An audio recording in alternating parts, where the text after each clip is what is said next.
नमस्कार, मैं हूं अंकुर और आप देख रहे हैं सत्यहिंदी.com।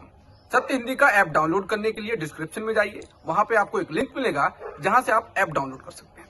अब एक नजर डाल लेते हैं अब तक की सुर्खियों पर। भारत में पहली बार नए किस्म के कोरोना से संक्रमित मरीज पाए गए हैं। 6 लोगों में नया स्ट्रेन या नए किस्म का कोरोना पाया गया है। ये सभी ब्रिटेन से लौटे थे। हाल के दिनों में ब्रिटेन से लौटे लोगों की विशेष कोरोना जांच की गई है, जिनमें से इन 6 लोगों में इस नए किस्म के कोरोना संक्रमण की पुष्टि हुई है। ब्रिटेन में पाए गए इस नए किस्म के कोरोना का पूरी दुनिया में इसलिए खौफ है क्योंकि ये 70% अधिक तेजी से फैल रहा है। इसी कारण दुनिया के कई देशों ने ब्रिटेन के लिए अपनी उड़ानें रद्द कर दी हैं। भारत ने भी ऐसा ही सख्त फैसला किया है। इसको फैलने से रोकने के लिए तैयारी की गई है। कई राज्यों में रात का कर्फ्यू भी लगाया गया है। मुंबई पुलिस ने टीआरपी स्कैम में कथित तौर पर सीधे अर्नब गोस्वामी का हाथ होने का पहली बार सबूत होने का दावा किया है। पुलिस ने अदालत में सोमवार को रिमांड रिपोर्ट पेश की है। इसमें इसने कहा है कि रिपब्लिक टीवी के प्रमुख संपादक अर्नब गोस्वामी ने रिपब्लिक न्यूज के 2 चैनलों की रेटिंग बढ़ाने के लिए ब्रॉडकास्ट ऑडियंस रिसर्च काउंसिल यानी बार्क के पूर्व सीईओ पार्थो दास गुप्ता को लाखों रुपए का भुगतान किया था। पार्थो दास गुप्ता को पिछले हफ्ते ही गिरफ्तार किया गया था। इससे पहले टीआरपी स्कैम के मामले में ही रिपब्लिक टीवी के मुख्य कार्यकारी अधिकारी विकास खानचंदानी को मुंबई पुलिस गिरफ्तार कर चुकी थी। टीआरपी स्कैम के मामले में अब तक 15 गिरफ्तारी हो चुकी हैं, लेकिन अब तक सीधे अर्नब गोस्वामी का नाम नहीं आया था। अभिनेता सुशांत सिंह राजपूत की मौत के मामले को लेकर अभी तक कुछ भी साफ नहीं हुआ है। लगभग 5 महीने बाद भी सीबीआई की ओर से ये नहीं बताया गया है कि ये मामला हत्या का था या आत्महत्या का। हालांकि कुछ मीडिया चैनलों ने रिया चक्रवर्ती को अपने स्टूडियो की अदालत में दोषी ठहरा दिया था। बस चलता तो सजा भी खुद ही दे देते। वहीं महाराष्ट्र के गृह मंत्री अनिल देशमुख ने भी बीते रविवार सुशांत सिंह राजपूत मामले में जारी सीबीआई जांच से जुड़ी अंतिम रिपोर्ट नहीं आने पर सवाल उठाया है।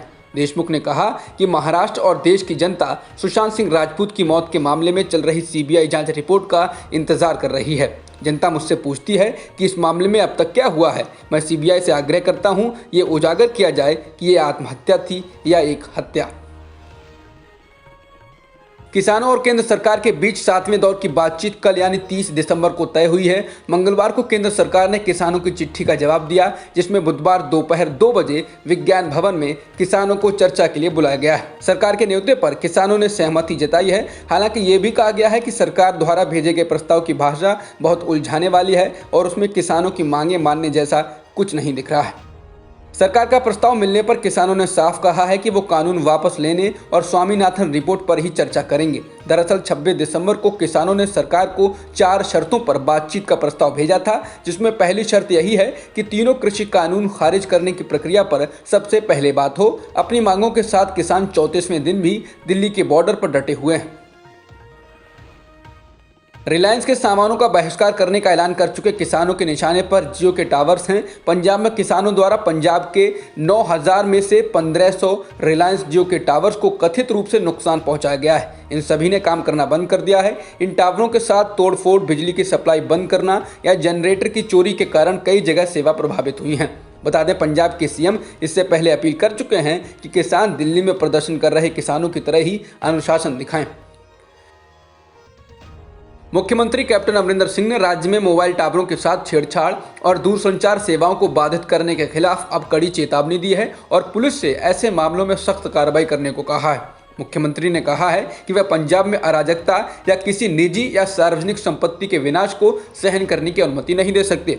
सिंह ने किसानों को यह भी याद दिलाया कि इस तरह संचार साधनों को नुकसान पहुंचाना छात्रों, खासकर बोर्ड परीक्षा की तैयारी करने वाले और कोविड महामारी के कारण घर से काम करने वाले पेशेवरों के लिए नुकसानदायक होगा।